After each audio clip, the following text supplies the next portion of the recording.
Welcome to the Empowerment Hour, a podcast dedicated to the woman ready to take charge of her life, live in her purpose, and be unapologetically authentic. I am your host, Nancy Ruffin, award-winning author, pride wife and mama, and self-proclaimed empowerment specialist who is obsessed with seeing women live up to their fullest potential.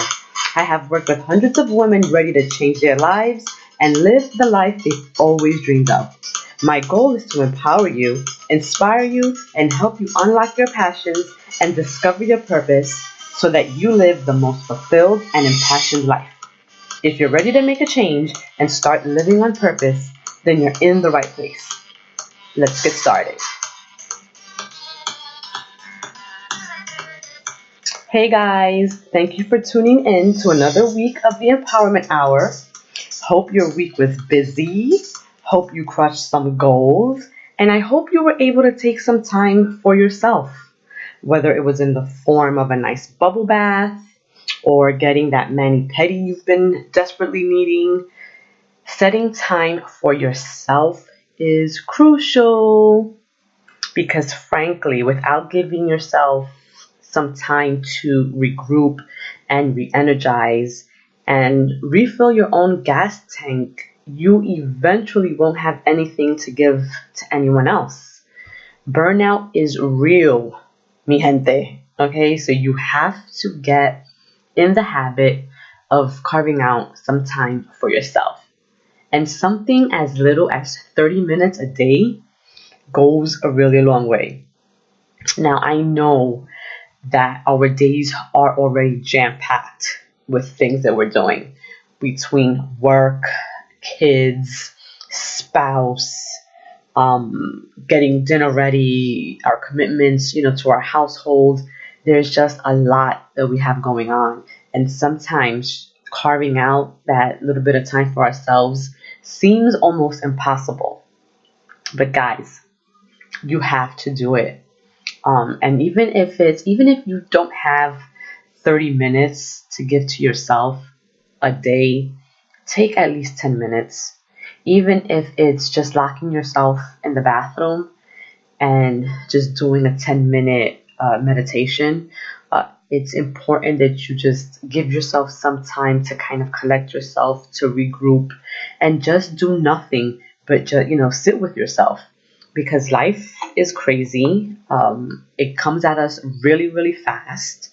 And it's really easy to let ourselves get lost in the craziness of our days. So you have to start carving out that time for yourself. And even if you have to set your alarm to remind yourself that you need to take time for yourself until it becomes a part of your daily activity, then that's what you have to do. For myself, I've really gotten my children on a routine. So when I get home, it's almost nonstop. But by 7:30, 8 o'clock, my evening starts to wind down. I get my kids ready for bed. And I will tell you, by 8:30, they are usually asleep, which means that I have the rest of the evening for myself, for my husband, and it really gives me a good opportunity to unwind, and not only that, I usually take some time for myself over the weekend as well. On Sundays are my day. I usually get my hair done and I'm gone from the house for at least 2 hours. And during that time, I'm able to read. I'm able to catch up on things that I'm working towards in relation to my brand, and so I do this every Sunday, and I'm lucky and fortunate enough that the hubby is home with the kids, so I'm able to kind of get my time in. And, for those of you who may not have that type of support structure at home, you have to look at your own schedule and figure out when you're going to give yourself that time. So if it's the only time you get that is when your children are asleep, then you have to make sure that you have them on a routine and you get your time, because you give so much of yourself, to other things. you have to do it. Hope you all had a great weekend. I, for one, did. It was absolutely magnificent. And if you've been following me on Instagram, you may have saw my Insta story. Me and the hubby went out for a much needed night on the town. We're really lucky. My in-laws are so amazing. And in addition to kind of watching my youngest during the week, they trekked it out back to Jersey where I live on Saturday. And they watched the kids for us so that my husband and I can just go and have a night out. And, we went to dinner. We went to this Cuban restaurant in West New York, New Jersey. It was just everything and then some. And it was so good to actually be out to dinner and just focus on each other, because we do go out. But when we go out, we take the kids. And so it's often making sure that the kids are being fed. And it's usually like, oh, well, honey, you eat, I'll feed the girls. Or he'll be like, no, you eat. And then when you're done, I'll eat. Like, so we really don't get a chance to enjoy our dinner when we go out. So we've kind of curbed back on that because it's become more difficult to do that than to just stay home. And, we realize that it's not going to always be like that. Our children will get older and we'll get part of our life back. But for this past weekend, we really enjoyed ourselves. We reconnected. We were able to have adult conversation without worrying about what the kids were doing or making sure that our little one wasn't getting into something that she shouldn't be getting into.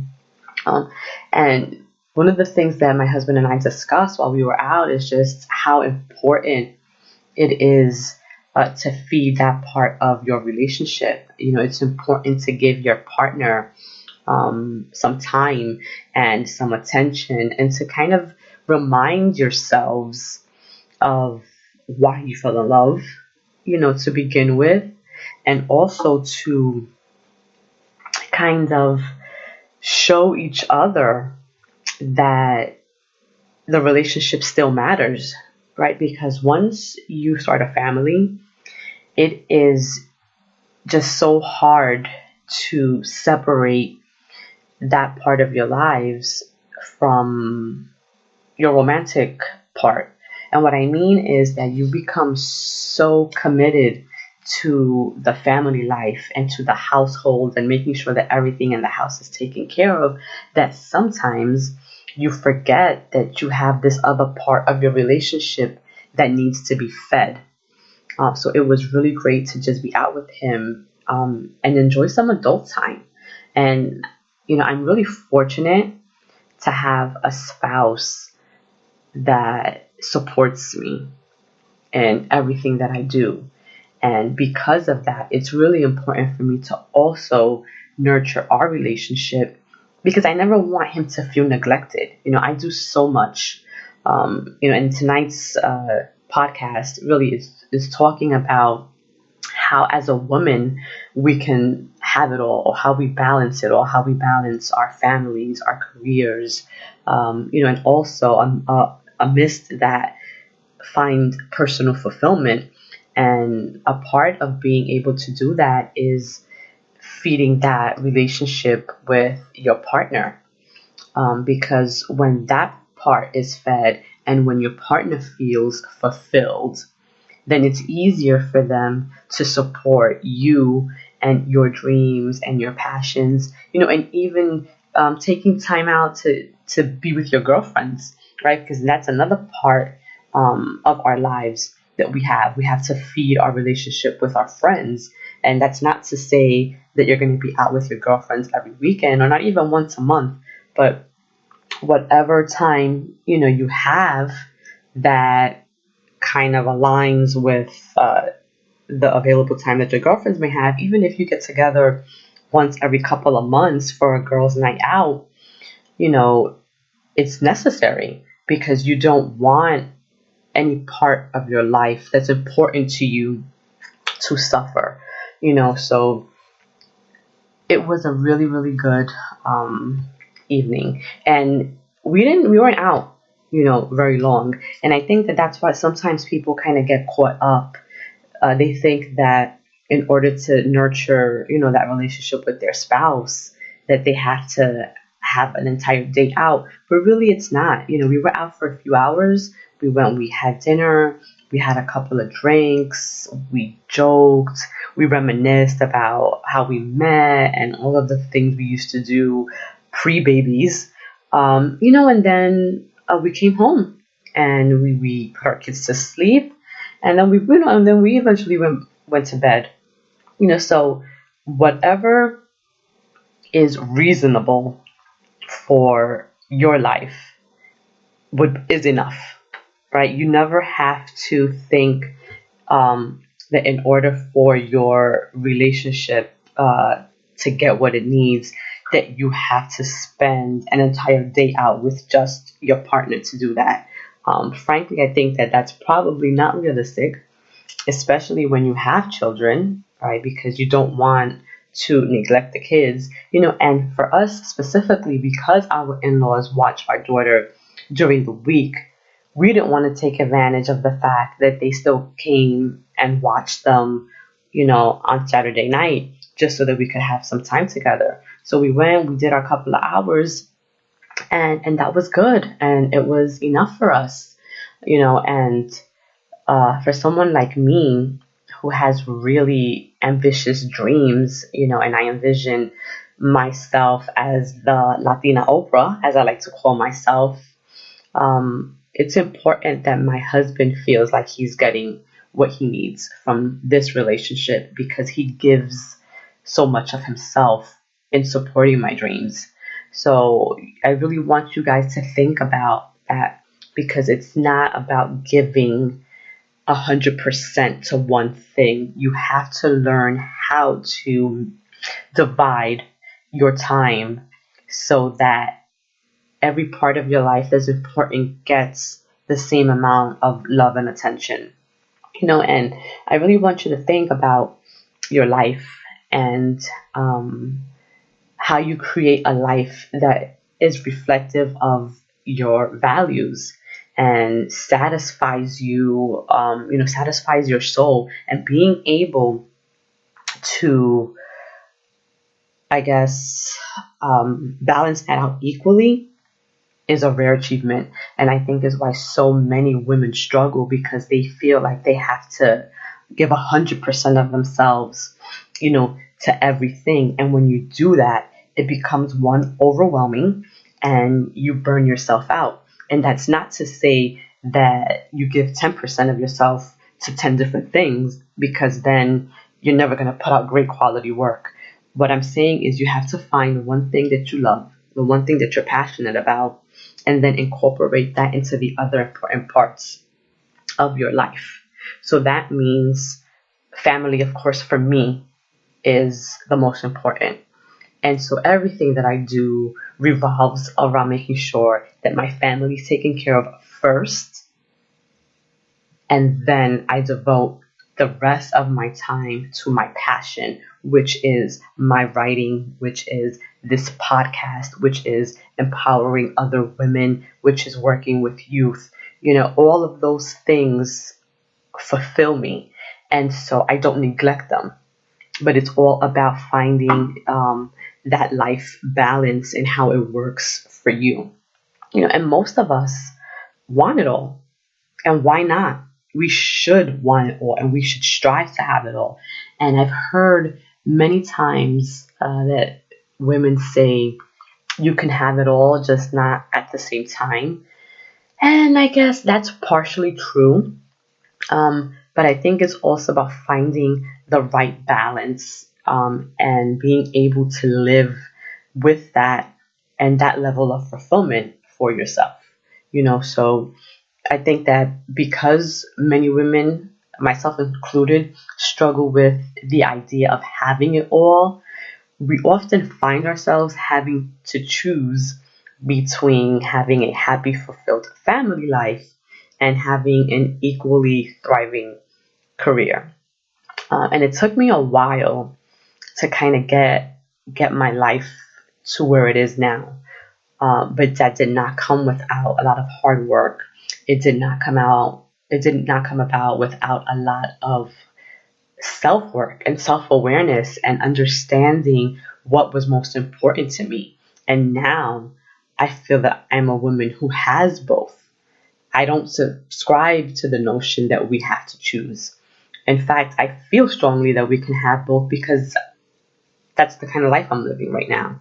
I'm living my dreams, I'm pursuing my passions, and I have the most amazing family life that anyone could have asked for. And it's this principle of having it all and being able to juggle it all, that I built my Fierce Women organization on.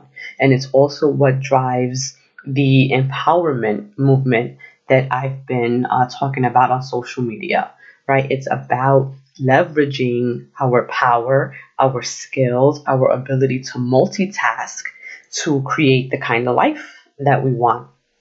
And for me, the key to having it all, in my opinion, are three things. One, time management. Two, delegating. And three, learning to set boundaries. These are all three key components to having a fulfilled, balanced life, right? And what I mean is that no job or career should demand 24 hours of your time. Even if you are an entrepreneur, even if you are someone that is going all in chasing your dreams and your passions, there has to come a point when you are closed for business, right? Because you should not be working 24 hours a day. You just shouldn't. You're gonna burn yourself out. That's what I was talking about in the beginning of the podcast. There may be instances where something out of the ordinary arises that may require you to work after business hours, but that should be the exception, not the rule. And I have so many friends who put in so much time at their jobs that they don't have enough time for themselves. They give up their own time to put in crazy hours at a job working for someone else. They don't have any boundaries. They haven't set boundaries. And that's what I'm talking about when I say learn to set boundaries. If you don't value your own time, guess what?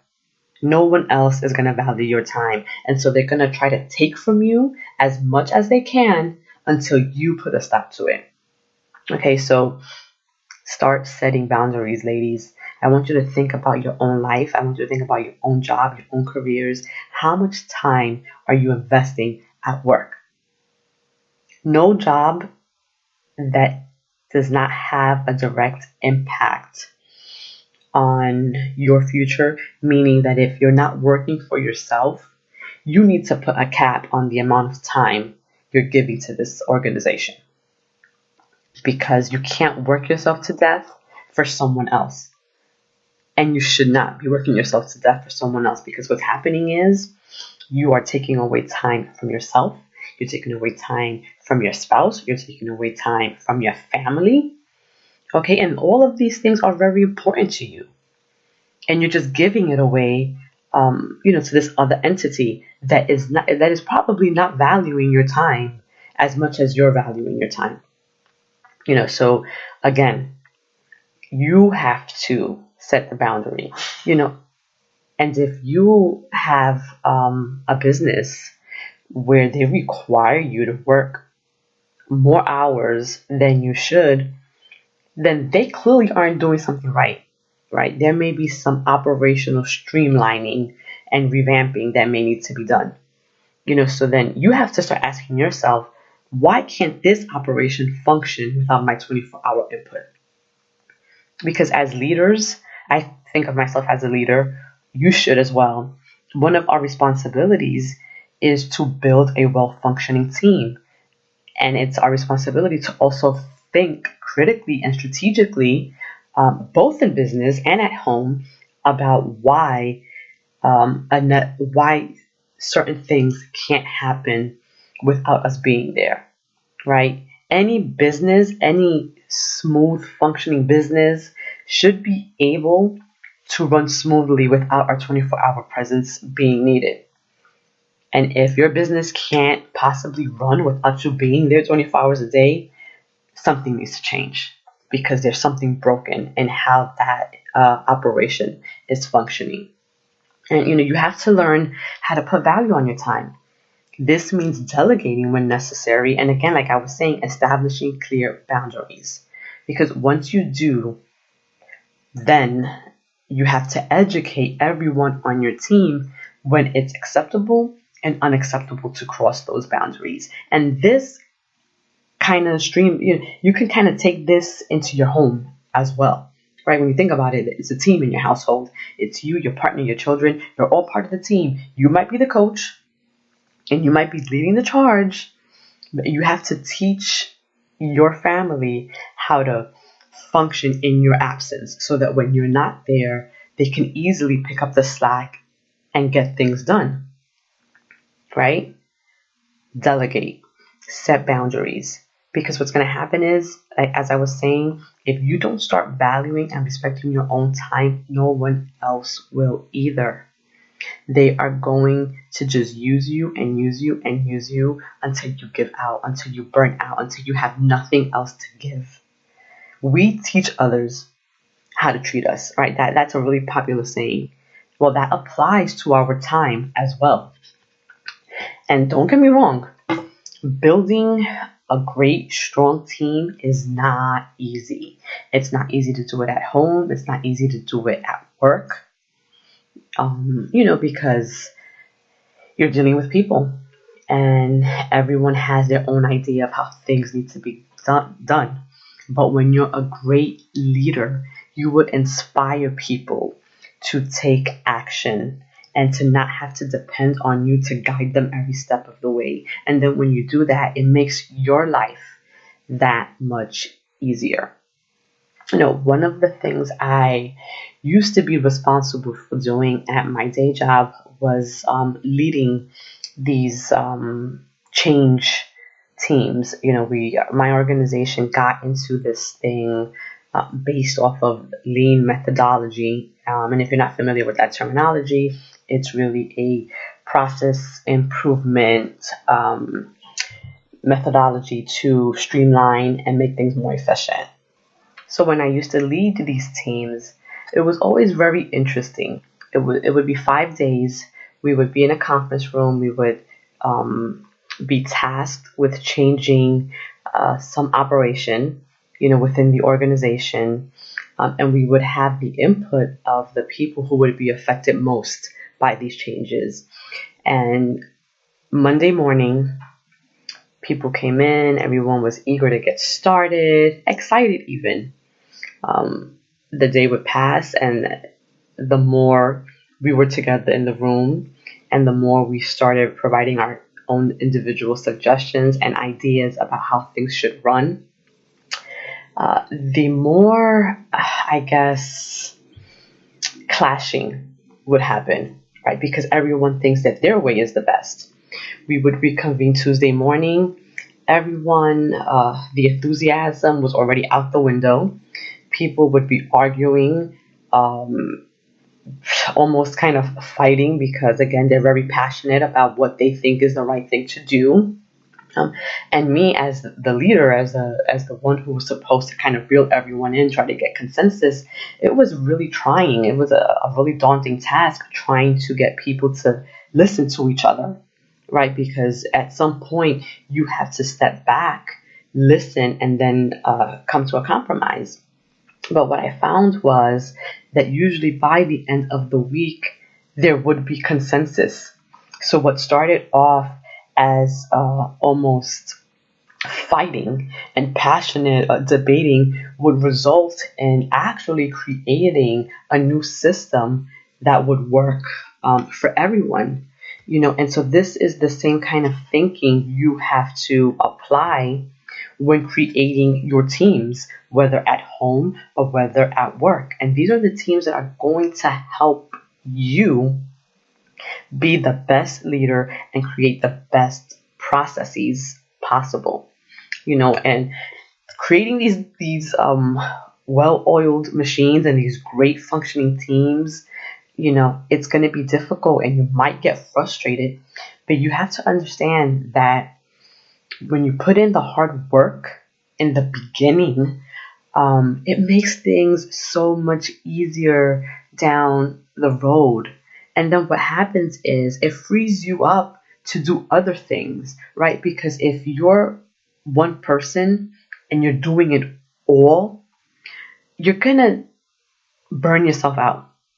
When you burn yourself out, then you risk the quality of the work, right? Because no one person can do it all. And this is why it's important to have people on your team, even if it's building your own personal brand, that are great at doing things, right? Because we each have our own strengths and we each have weaknesses. So your responsibility as a leader, as the CEO of your life, of your brand, your responsibility is to be able to bring people in that make up for your weaknesses. So if you know that you're weak at marketing, you have to bring in someone to fill in that void. You need to bring in someone great that's going to make your marketing excellent, right? So you have to be able to identify who is great at what, and then have them do the things that they're great at. Could you imagine if only one person was responsible for building a car or a plane? For one, it would take months, possibly even years, before a car or a plane was completed. And secondly, the quality of each of these things would be affected because, frankly, no one person has the expertise on every part that goes into making a car or making a plane. So being able to leverage the expertise and talents of the members on your team is what's going to make you, your brand, your business successful. Even at home, for example, me and my husband, we split a lot of the household chores, primarily because it just makes things run smoother. He works in Jersey. I work in New York. My daughter goes to school in Jersey. My babysitter for my youngest is in Jersey. He is able to get to them much quicker than I because he already works where we live. So unlike me, who has to commute from New York into back home, he doesn't. He drives. So he's really 20, 30 minutes away from home. So he'll pick up our kids. He arrives home before I do. And because he's here first, he gets dinner going. All right. He's usually home by 4:30, 5 o'clock. I get home closer to 5:30. So if he wasted that hour just waiting for me to get home to cook dinner, it pushes our schedule back. If I'm cooking dinner late, we're eating later, we're getting the kids ready for bed later. Everything just kind of shifts because of that. But because he gets home first, he starts the dinner. When I get home, I'm able to get the kids ready for the next day. I'm able to bathe them. We sit, we eat as a family. I may wash the dishes, but we have a routine that works for us. Not saying that it's going to work for you or for anyone else, but it's being able to figure out what needs to be done, and then the person best suited to do that task does it. And it's just that simple. And when you start thinking about everything in your life that way, you become much more productive. And then you also free yourself up to do things that you love and that you're passionate about. I mean, because if you have a family like I do, your family can't suffer. So yes, of course, that's the priority. That's always has to be taken care of first. But because my husband and I split it and we work as a team, I'm able to then focus on the things that I love and I'm passionate about. And so this is where delegating really is so important, because it allows you to do things and you don't have to get left with doing all the housework. Even on the weekends, our chores are split and our daughters have chores. Nothing big, but it's as simple as if they take their toys out to play. Once they're done, they have to put their toys away. And there are times when I will help my daughter clean up, but she has to understand that she is responsible for things as well. And this is how you build or you teach your kids about responsibilities. So everything in my house is a learning lesson. And so you have to understand that when one person is left to do all the work, nothing really gets done. Or if it does get done, it gets done half-assed. And you don't ever want to do something at 50% because then that becomes your reputation. And then that becomes what you're known for. And then the quality of your work is just subpar. And you don't want that. You want to be able to give 100% of yourself. And you want your work to be great. And you want that to speak for you. So you have to be able to delegate when necessary and then step up when necessary. When you divide the work, you as the leader or as the matriarch and the head of your family, you don't have to carry that load alone. Splitting up the work allows everyone on the team to work together, and it helps to make them feel valuable because they feel like they're contributing something.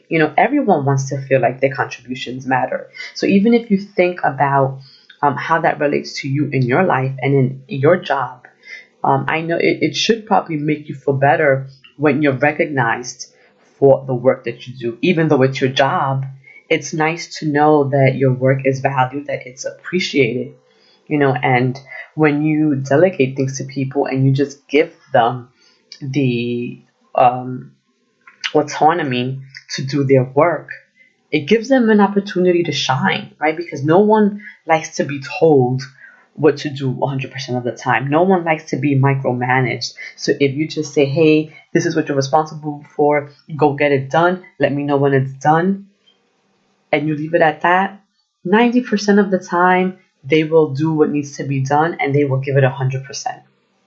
And one of the things that I say is that effective leaders or good leaders know how to relinquish power and empower those who work for them. As I was saying, it's not about micromanaging.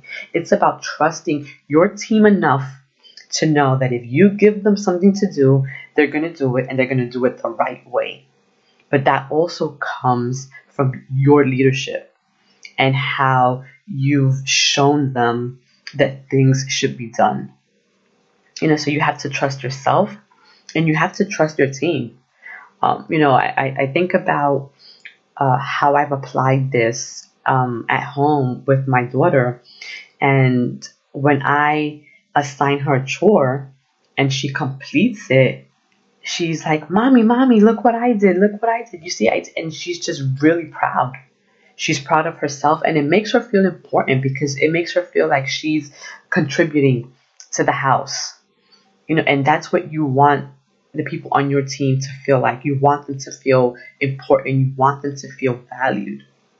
So when my daughter asks to help me around the house, I let her.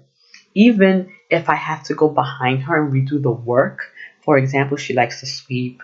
She likes to help when I fold clothes, and I do it. I allow her to do that, and I let her know what a great job she's doing. But then when she's not looking, I'll go back and I'll sweep again, or I'll refold the clothes. But I always want her to feel empowered, and I want her to feel like what she does matters, that her contribution to this family is important. So when people ask me, how do I manage it all? I simply say, by making the most of every second of every day.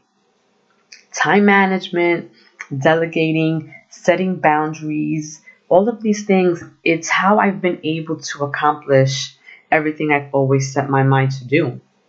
And I may not be able to do it all, but when I plan as best as I can, when I delegate and set boundaries, I can definitely have it all. And I'm enjoying my life in the process. And that's what happens when you kind of divide responsibilities. We can't do it all, But when you divide the work, everything gets done. And that's really what you want to do. You want to be able to get things done without you having to be the one that does them all the time. And that's pretty much it. It is possible to have it all. It is possible to have a fulfilled family life, to have a fulfilled career, to be able to still do the things that you're passionate about. You have to be able to identify what your life is realistically and then create a schedule and boundaries based on your life. You have to do what works for you. And I think that that's what a lot of people forget. And I think that's where they get it wrong because they want to try to mirror what someone else is doing. And you can't do that because what works for me may not work for you. You may have a totally different lifestyle than I do. So you have to do that self-assessment and really think about what you're doing, how you're spending your time, the things that need to be done in your life, and how you can divide that work up. And once you do that, you will be on track to having it all. This concludes this episode of the Empowerment Hour. Guys, thank you for tuning in for another week. I hope the tips that I shared are helpful to you. I hope you're able to go back into your life and apply some of the things that I said. And if you have any questions or you need any clarity on anything, or you just want to ask me questions about anything else, please feel free to do so. Put it in the comments. Send me a DM on Instagram. You can send me a message on my Facebook. You can email me at info@nancyarroyoruffin.com, or you can even visit my website and shoot me a message there. I have somewhere on there where you can send me messages and I reply to all of them. So until next time, be good to yourself, be good to others, and use your power to empower others.